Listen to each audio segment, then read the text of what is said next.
I'm just country, and I love it. I wouldn't rather be from any other place than from Mississippi.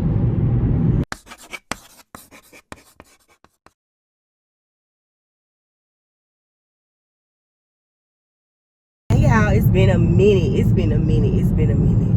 Think like a few weeks. My content has been a little bit different. It's been more so of just talking about some stuff. But anywho, good morning. Anyway, good morning. I'm on my way to work right now, and I just felt like I should tell you all what I told myself this morning. So I'm in a new environment, and as y'all all know, I'm from the good old Mississippi. I'm from Mississippi in my big creek voice. Mississippi get with it, right? So I've come across a lot of people who have this perception that Mississippians are illiterate. And that's crazy because I'm in another part of the South. So when you say you're from Mississippi, they turn their nose up and they look at you. And they they look at me. And they try to mimic how we speak and how we talk. And they try to mimic our Southern dialect.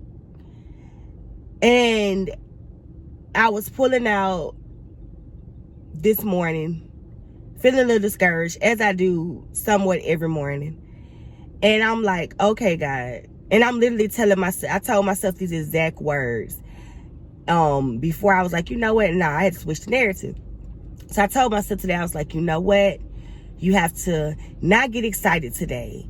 You have to make sure you're pronouncing all of your words correctly today.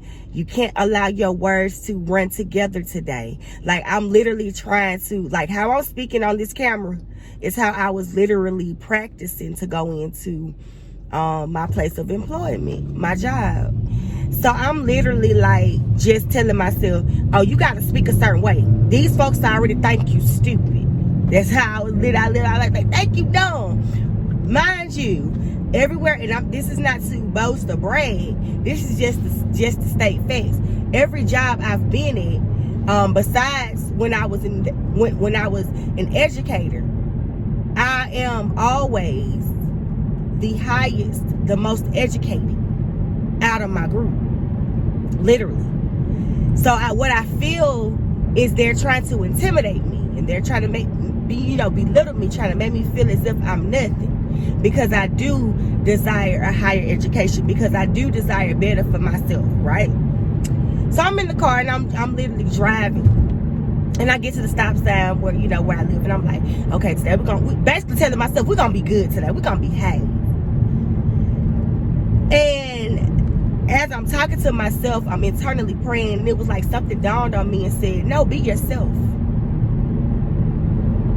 And I'm like, being myself ain't working. Being myself ain't working, God. Literally, I've said that. I was like, it ain't working. It ain't working in relationships. It's not working in jobs. It's not working. Everybody's not understanding me. Literally, I'm panicking in my car. I'm like, nobody's understanding me. They have their own perception of who I am, and being myself is too much. My personality is too big. And he said, I made you too big. Oh, this is how I made you. This is how I made you. I made you this way. If you was to die today, literally, I told myself, I was like, okay, God, I hear you. And I said, Crystal, if you were to die today, your impact will not be left by you imitating somebody else. Your impact, your difference will be made because you were yourself. People are going to remember you because of your smile, because of your bubbly personality, because of your motherly feel, like your auntie feel. A lot of people call me auntie, and I'm only 33. I'm like big cousin status, but I don't mind. It's not aging me at all. But I've been auntie all my life, literally. But it's just like, I had to literally tell myself, After you know, something like God dawned on me and said, you know, I made you this way. And that goes when people say, well, why am I like this? He made us perfect in his image. We may not be perfect to ourselves. We may not be perfect to anybody else, but we are perfect to God. And it's crazy because it took this morning for me to realize no matter what place of employment you're in, no matter what relationship you're in, no matter who you encounter, they're going to remember your personality. They're going to remember how you made them feel. They're going to remember how you made, you know, after your encounter. How did I feel after I encountered that person? And how I act is not an act. Like, how I am is not an act. I remember I was working with somebody, and this goes, like, the reason why I tried to dim my own light this morning was because I've had workplace trauma. I've had relationship trauma. Literally, I just, that's a whole another story for another time. But I remember being around somebody, and he said, you're beautiful, but I don't want the life of the party. And I was like, I'm never trying to be the life of the party. This is just me, right? I remember working somewhere. It wasn't around this time last year. It was around about my last job. When I, you know, if you go back to a past few of my videos, I had the gray scrubs on.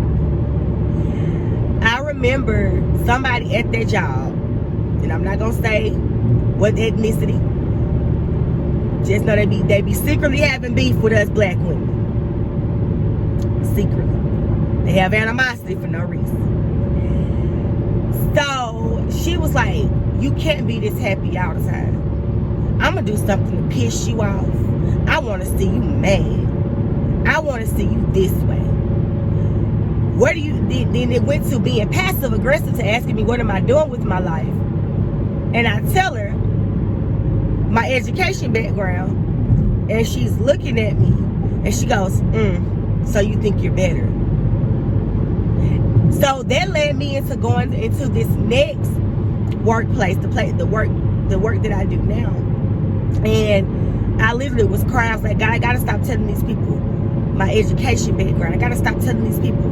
I have to stop telling these people this. I have to stop telling these people that. Because every time I tell somebody my status and who I am, they try to belittle me.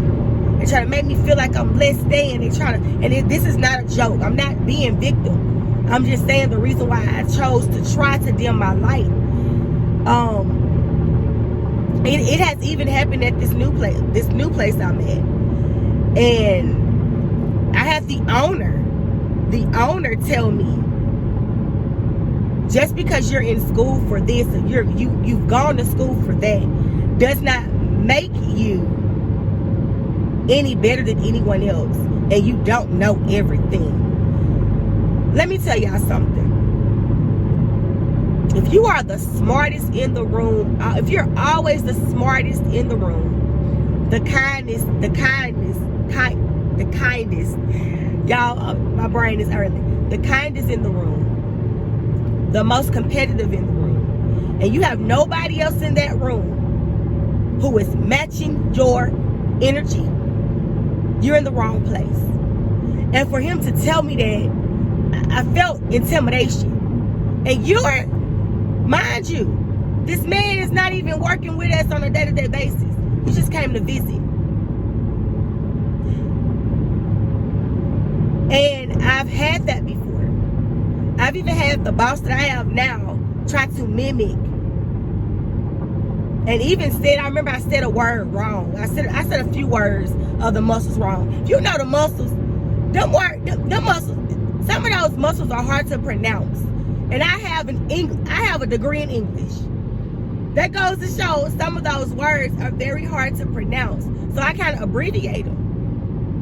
I ended up saying the word wrong, and he started laughing. He was like, are you sure you're getting your master's in sports medicine? He. Look at her. She can't even, like, he literally started mimicking, like, mocking me. And then I looked at him like this, and he was like, it's just a joke. But my grandmother used to always say every joke isn't true. You've been wanting to say that. And I remember, and if you are, like, if anybody know me,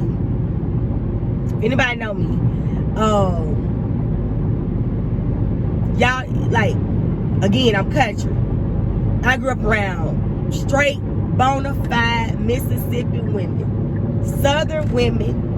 As my best friend said it, the New Yorkers call it, they say we sound like cornbread. I don't know what cornbread sound like, but I think it sound like me.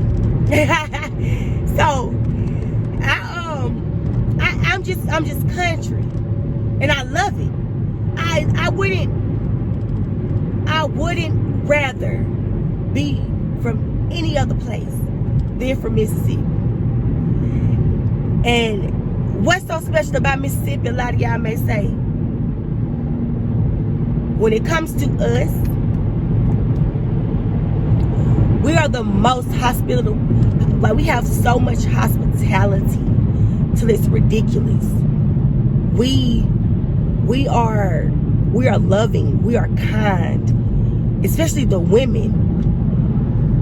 It's like a feeling can't nobody explain.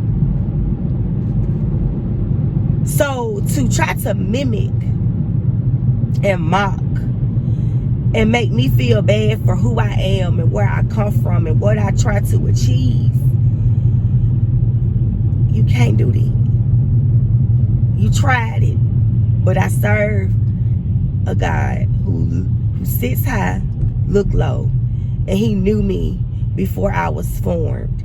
He knew what I would face. He knew that he was going to have to send somebody to give me pep talks. He knew I was going to have to be my own pep talk. Because I'm going to be real. A lot of people don't care about what you're going through. They don't. They will empathize with you in that moment. And after that moment is over, just probably for a few seconds, after those moments are over, it's not their problem.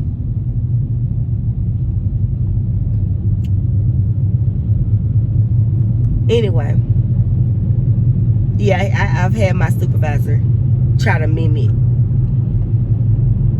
me. Because I say child and honey a lot, y'all. I say it a lot. And it's funny because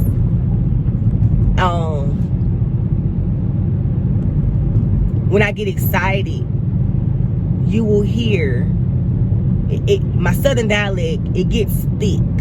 It gets real thick. Like to the point where my words start to run together. I start to chop the words. It literally.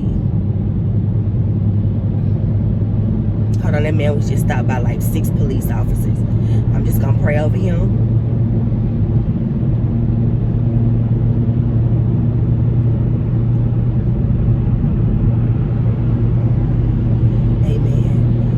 Yeah, I dated somebody in law enforcement. Don't mean I still trust these folks. But anyway, that's another story for another time. But yeah, when I get excited, my southern dialect gets very thick. My accent gets thick. And I'm not gonna lie, say I don't have an accent. To me, we all sound the same. That's to me. We all sound just alike. That's to me though. But to everybody else, I don't sound like them. Even when I'm trying to slow my words down, even when I'm using correct grammar, I still sound like Mississippi. I do. And I get mad with people like, you from Georgia? I'm from where? Like, but anyway. I had my supervisor, and he thinks it's funny, and I had to tell him one time it's offensive because I don't sound like that. And speaking of sounding like that, shout out to Ryan. I think I gave a shout out to Ryan Coogler on my TikTok. Shout out to you, boo. Shout out to you. Not only I know that now this video is after I gave y'all a little motivation at the beginning. Now we just talking. I'm on my way to work. I need something to do instead of listening to this music. And I didn't pray. But shout out to Ryan. And I'm going to say this because, baby, did I pass my exit? Hold on. Let me look. Oh, no, I ain't passed my exit. Baby, you literally did your homework on what it was like, what it is still like, and what it was like back in the gap to be from Mississippi around that time. And then on top of that, you didn't use a fake town. You didn't make up something. You didn't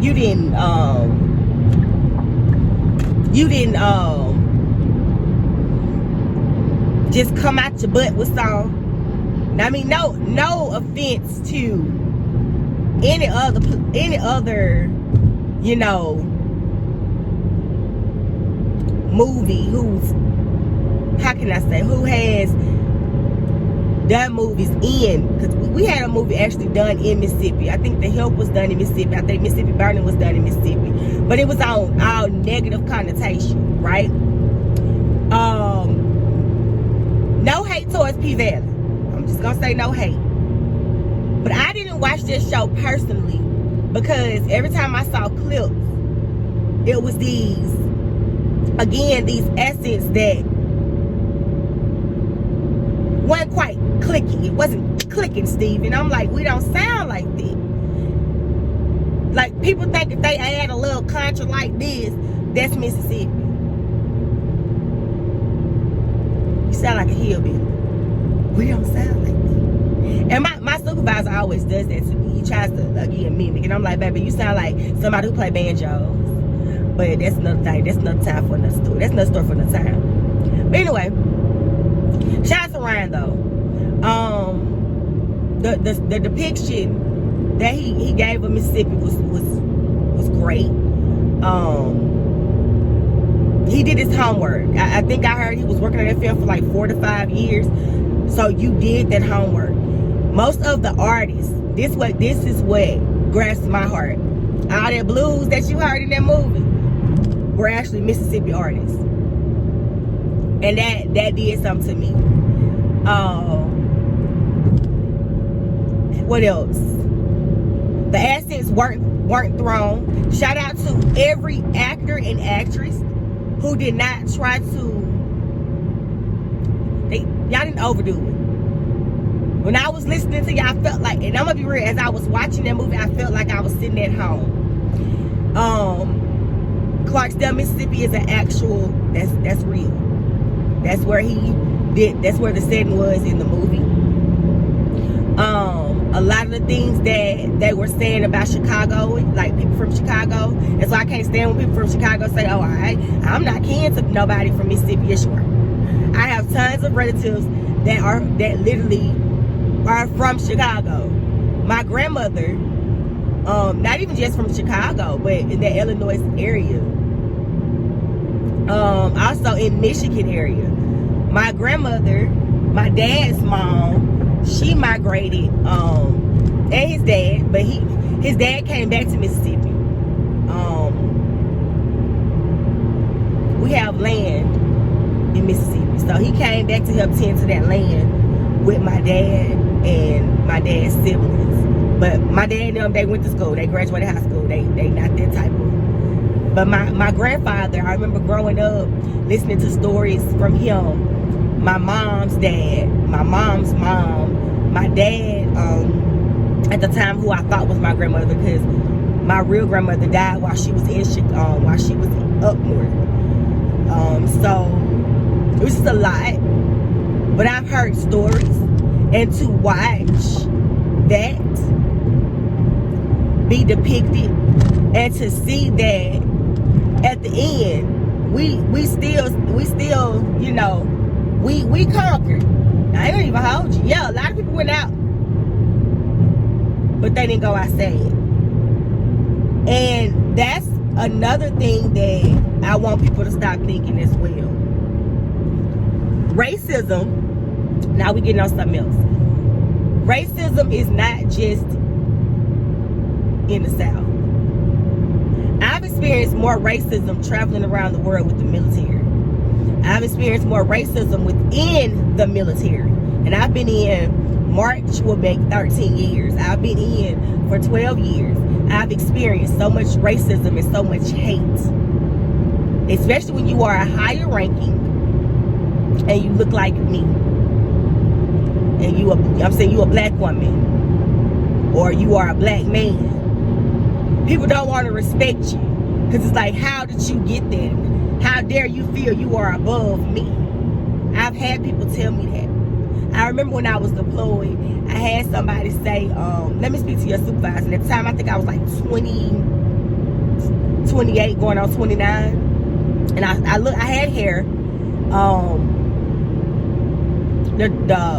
The department I was working, I was running, I was NCO, ICO. We didn't really have to wear fatigue, so you couldn't see our rank. We didn't have, because of the weather conditions, it was so hot. So the reg stated that we didn't have to wear, certain items, that we could wear a certain uniform, but it had to look a certain way. So we didn't wear rank. And I remember talking to somebody, and he was like, I want to speak to your NCO. And all the troops looked at me. And he looked at me, he was like, girl. That's what he said. He didn't say ma'am. He didn't say airman.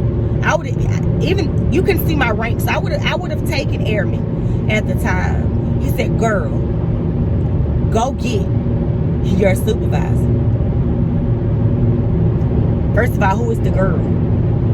I see a grown woman. And I said,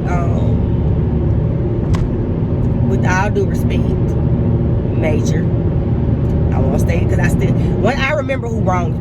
I'm not going to say his name. He was a major though. I said, I am the NCOIC, and the protocols that my troops are following, they are the correct protocols. If you do not like our protocols, you can happily walk out the door. You can send someone else of a different leadership status in here to help your troops, or you can just stand in line with the rest of them. He thought because he was a major that he was going to be able to skip line and get what he needed to get first. No. We are in a war zone. I don't care about your rank right now. I'm trying to get y'all what y'all need and y'all up out this place so everybody can do what they need to do safely. The man went he in there. Anywho, long story short, he said he said some stuff that was out of pocket, and it was racist. He did make mention of people, when they give people rank or certain statuses, we let it go to that. They let it go to their head. That's how he said it. It's a lot of stories I can share. But anyway, back to Ryan. Shout out to you. I can't thank you enough. I'm very proud. Like, I'm so proud. I've been bumping Big Creek, Mississippi all week. Like, I went to go see for the past 2 weeks, like literally. I went to go see Sinners, and I am probably gonna go see it again. And yes, I am Christian, and yes, I do believe in the Lord. I need people to stop attacking me, because I told somebody I went to go see Sinners, you ain't afraid of inviting ungodly spirits. Baby, I walk in a world full of ungodly spirits. We have fallen angels. That's another story for another time on this earth. So no, but anyway, that's another. I'm not gonna get too deep into that. But I had a lot of people kind of criticize me for going to see it. I mean, hey, I chose to look at it through another type of lens, and it was a good movie. It was a great movie. Oh, my client is here already. It was a great movie. Dang, it's only 6:47. Looks like he's here already. Or is that somebody else's client? I feel like somebody else's client. Anyway, but yo, shout out, like, I was so happy and so proud, and I'm amazed at, I'm amazed. Ryan, you did your thing. And I know, look, I bet y'all like, girl, every time I look at your video, you rambling. That's my business. But, again, shout out to you, Ryan. And thank you. And the moral of the video really was to tell y'all to don't let nobody dim your light. God made you and you only. It's only one you. Don't allow nobody to tell you that you are not enough, because you are enough. You are more than enough. You are more than enough. And as I'm telling you, I'm telling myself that you are more than enough. Right? I'm here at work. And I will see y'all in another video. Mwah.